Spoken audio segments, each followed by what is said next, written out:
Over the past really couple years, this whole idea and law that the government is not allowed to have a registry has kind of gone by the wayside because they're definitely tracking us. Should be no doubt in your mind that the government is really poking into ways to track the guns and ammo that you're buying. So I want to take a moment and give what I believe to be the top 5 best tips for making sure the government is not tracking you when you buy guns and ammo. Now, I also want to say that obviously there's going to be other things involved here, and maybe there's not a way to eliminate it completely, but at least this lowers the possibility of what it is they actually know about your guns and ammo. So here's your top 5 tips for making sure the government does not track the guns and ammo that you're buying. Number 1, don't ever scan your ID when you're buying ammo specifically, because there's a lot of ammo vending machines out there where they scan your ID. There's also a lot of facilities that require scanning your ID. Don't go to those places. If they need to scan your ID to buy guns and ammo, you're in the wrong place. Number 2, don't use facial recognition. Now, this kind of seems like a no-brainer. I've never been to a guns and ammo store where they needed some sort of facial recognition. But again, we're going to go back to those vending machines. A lot of them, after they scan your ID, they're doing facial recognition. And then all that is logged into a system. So under no circumstances, don't stand there and pose for the facial recognition. Just don't do it. Again, if wherever you're buying ammo requires facial recognition, go to a different place. And I'm going to kind of tell you where to go at the end, kind of more of a 6th tip. Number 3, don't use digital background checks. Now, this is being logged by the ATF. So unfortunately, I've fallen into that, not realizing it, where you go to a gun store and you pick out a gun and they say, oh, here, just fill it out on this laptop here. And I just kind of go along with it. Not anymore. Don't do that, because that is going into the NICS system, and that is definitely being logged by the ATF. Now, the paper background checks are significantly safer simply because those are kept at the gun shop. And as long as that gun shop is in business, those are going to stay there. And even if they go out of business, it's just going to go into the giant warehouse of boxes of documents, millions and millions of these just to be lost.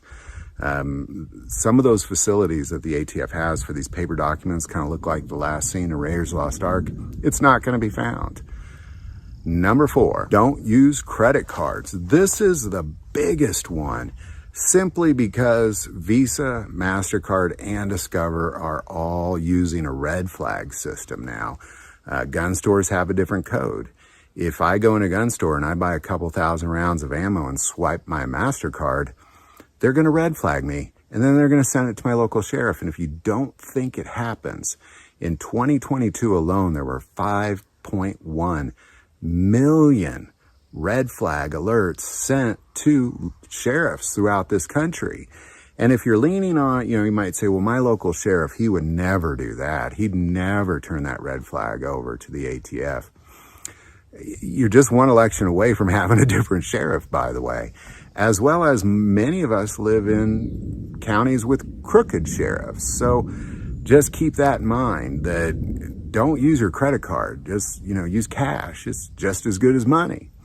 And finally, number 5, don't say crazy stuff online and on social media to draw attention of the FBI, because, if you're saying crazy stuff online about your guns and ammo, they're probably gonna know. So there you go. There's your top 5. Don't scan your ID. Don't use facial recognition. Don't do digital background checks. Don't use credit cards. And don't say crazy stuff online. And I want to just kind of say them all there at the end, because there's a trend here. It's all online.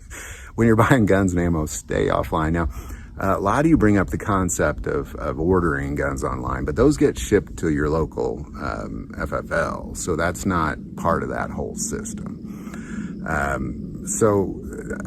The place I'm going to recommend you do go is just a mom and pop gun shop where they just use a paper background check. You can give them cash.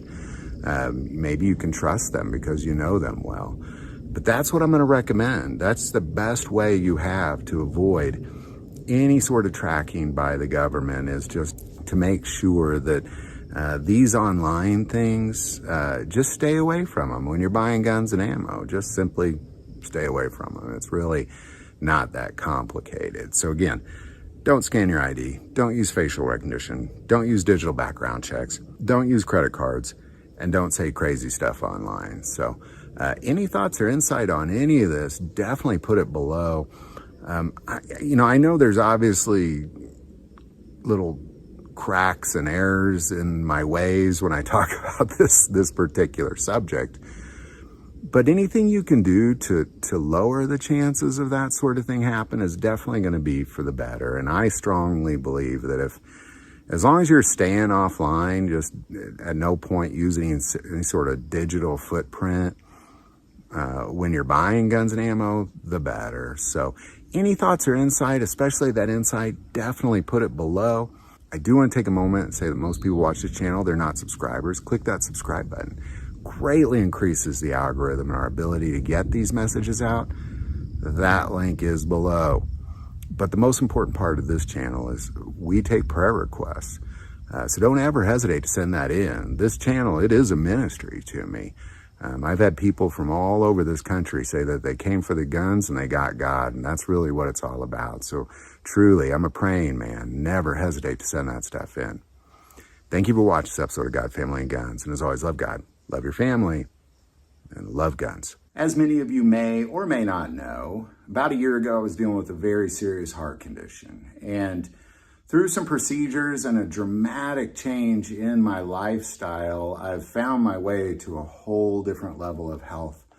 And one aspect of that, and it's something that I believe is extremely important to talk about because Americans are not talking about it. I've really never heard anybody talk about it, to be quite honest, is the health benefits from the super hot peppers like a Trinidad scorpion pepper, because that has been one aspect of what I have done over the last year. Is a friend of mine who lost 110 pounds in 7 months just drinking a drink that he made with Trinidad scorpion peppers.